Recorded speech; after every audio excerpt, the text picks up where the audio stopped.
Hello friends, welcome to my channel. Kahkasha YouTuber channel में आपका बहुत बहुत स्वागत है, वेलकम है। तो फ्रेंड्स, हम आपको बता दें, इंडियन आइडल सीज़न 15 में रागिनी शिंदे को लेकर जनता जस्टिस मांग रही है जजेस से। आखिर जजेस ने ऐसा क्या करा था और यहाँ पर जनता क्यों खिलाफ हो गई है तीनों ही जजेस के।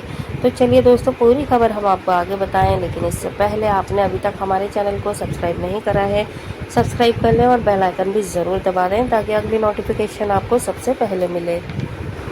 तो फ्रेंड्स, जैसा कि हम सब ने देखा है, इंडियन आइडल सीज़न 15 में बहुत से ऐसे कंटेस्टेंट थे जिनकी आवाज़ अच्छी थी, जिन्होंने परफॉर्मेंस भी काफ़ी ज़्यादा अच्छी दी और जिनको तारीफ़ें भी बहुत ज़्यादा हुई।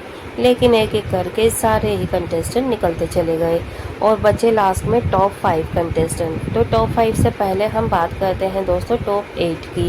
यहाँ पे टॉप 8 में जब सिलेक्शन था तो इसमें रागिनी शिंदे भी थी, मिसमी भी थी और अनिरुद्ध भी थे।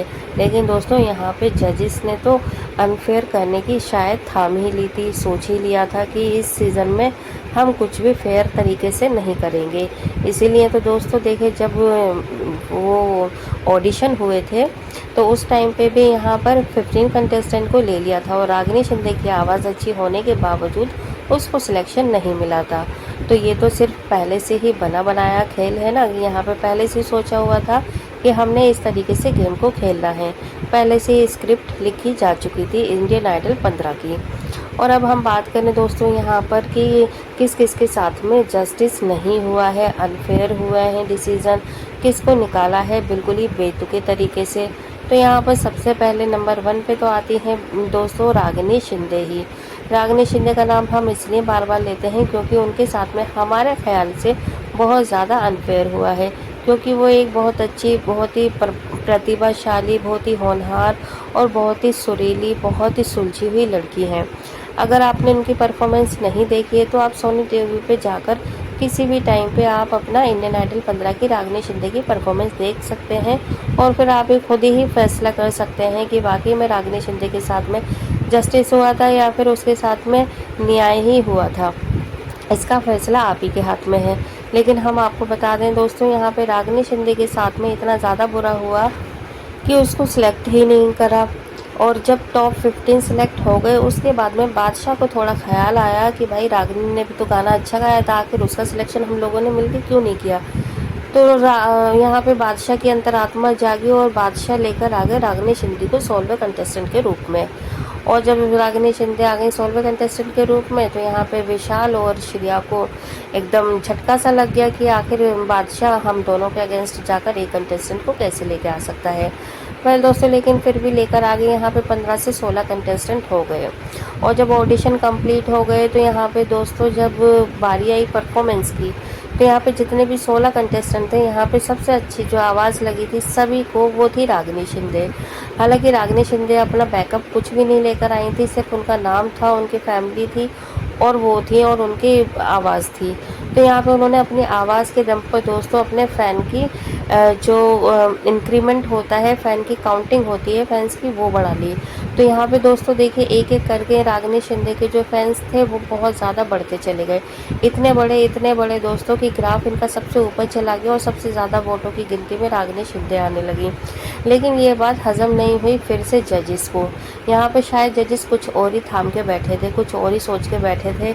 यहाँ पे शायद जजेस को ऐसा लगने लगा था कि अगर रागिनी शिंदे ऐसे ही परफॉर्म करती रही और यहाँ पे सारे सेलिब्रिटी आकर रागिनी शिंदे को पसंद करते गए और उनकी तारीफ़ करते गई तो ये तो नंबर 1 पहुँच जाएगी और जो हमने पहले से स्क्रिप्ट लिखी हुई है ये तो बिल्कुल उलट हो जाएगा। तो यहाँ पर जजेस ने एक गंदी चाल चल दी बीच में ही, क्योंकि एक एक करके कंटेस्टेंट निकलते जा रहे थे।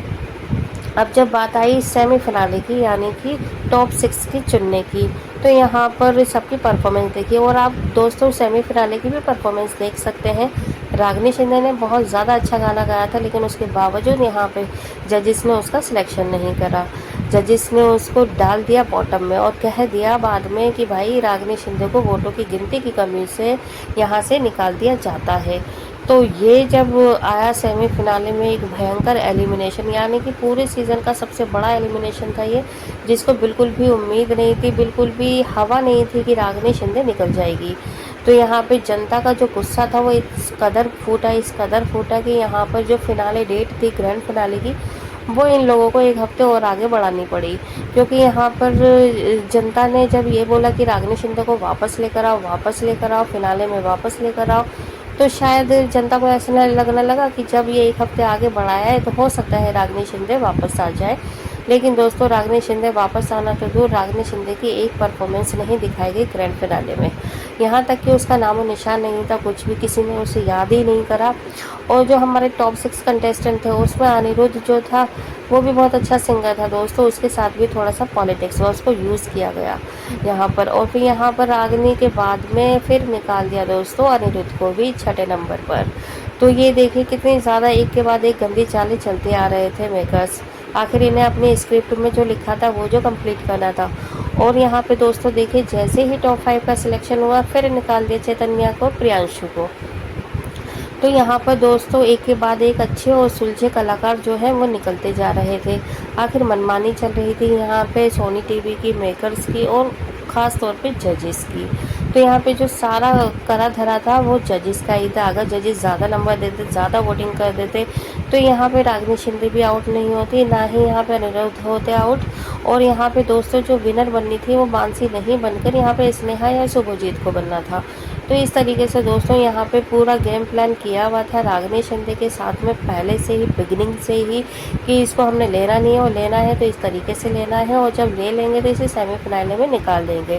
तो ये थोड़े से टीआरपी स्टंट भी थे और थोड़ा सा यहाँ पे इमोशनल टचिंग कर ली थी, ताकि कनेक्टिविटी होगी जनता की इंडियन आइडल से, और यहाँ पे इनकी टीआरपी बढ़ गई थी।